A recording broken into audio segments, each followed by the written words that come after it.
This is SEMA Central, and I'm Kevin Ostie coming to you from the 2017 SEMA show, being joined by Angela Schoof, who works in publishing with the Enthusiast Network. Yes.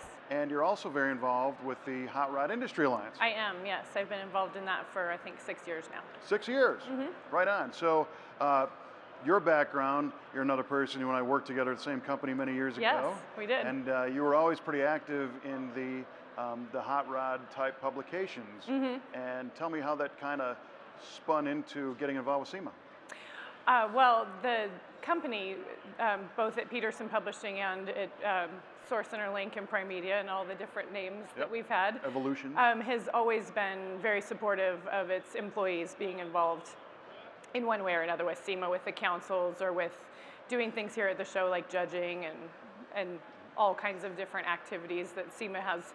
Very many varied things, so it was always encouraged to be involved and to be here at the show and to do the other SEMA related activities and meetings. So it's been really good.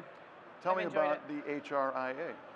The Hot Rod Industry Alliance is, as it sounds, mostly for hot rod related companies, but it's a great group of people. A lot of really interesting products come out of the member companies, and we do meetings at several of the big industry shows, like the NSRA show in Louisville, Kentucky, where there's quite a few of the members that are there displaying, and it's a great group of people. Like I said, it's I think everyone really enjoys their time that they spend at the meetings and talking to their other members. Sure. So what are some of the kind of the core functions of the HRA? What do you guys do at the meetings? We talk about legislative issues, which are for all of the SEMA councils, obviously a major deal. There's, things to do with taxation and shows in different parts of the country and things like that. So the legislative issues are a big thing. And then also we have a initiative for youth involvement, which is one of SEMA's large initiatives too. Yeah, kind of across the board. Yeah, and trying to get more people involved in coming to shows and education, the schools that have automotive related courses, and getting a word out to people to be aware of those kinds of things, because I think some people like cars and are interested but didn't know that there's a whole industry where you can work around it and be involved in all phases of the automotive industry.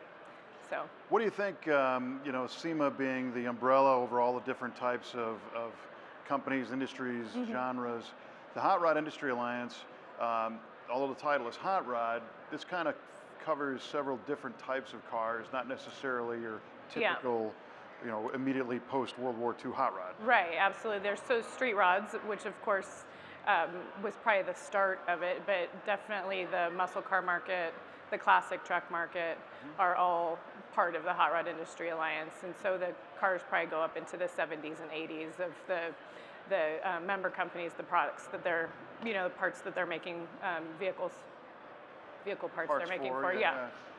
It's interesting to me because, sometimes you can hear this conflicting information about the popularity of the different genres, and we're all afraid of, making sure we get more people interested, but then at the same time you'll be in the same sentence saying, yeah, but C10 trucks are on fire, So do you see any trends or areas where the next generation are showing enthusiasm? Well, I think the trucks is an excellent example. That part of the market, I notice at the shows and also for our publications and websites, that part of the market is very strong. There are a lot of people here that have, making new products for those, and there's quite a few of them on display here too. Oh, yeah. So I think the classic truck market is probably one of the biggest growth areas. It's a little bit more accessible probably for some people as far as the pricing on the vehicles and some of the parts too. But the muscle car market just stays strong, and it's really impressive. That's a good thing. So yeah, definitely. So you're in an interesting spot working in Enthusiast Publishing, that your day in and day out activity is, in a way, kind of monitoring these trends and seeing what's cool And then you do the same with the HRIA. So hoping that we always know what's cool. well, at least, you know, trying. Yes, definitely. That's the problem. You know, I think I'm cool, but they tell me I'm not. So you guys don't have that problem. So it's good to see that you're in the right place and the right association. Yeah. How does somebody get involved with the HRIA? Just go to a meeting and say hello and introduce yourself. Yeah, we do, like I said, meetings at several of the major auto shows, like the Grand National Roadster Show and the show in Louisville and Good Guys Columbus, and there's always information in the SEMA news about activities related to the HRA. So I would say reach out to one of the council members or come to a meeting and see what it's all about. Very cool. Angela, thank you for the time. Thank you so much. I yeah, appreciate absolutely. Another way you see media working together with the SEMA Association to make sure people are enthusiastic about the stuff that we're all enthusiastic about at SEMA 2017.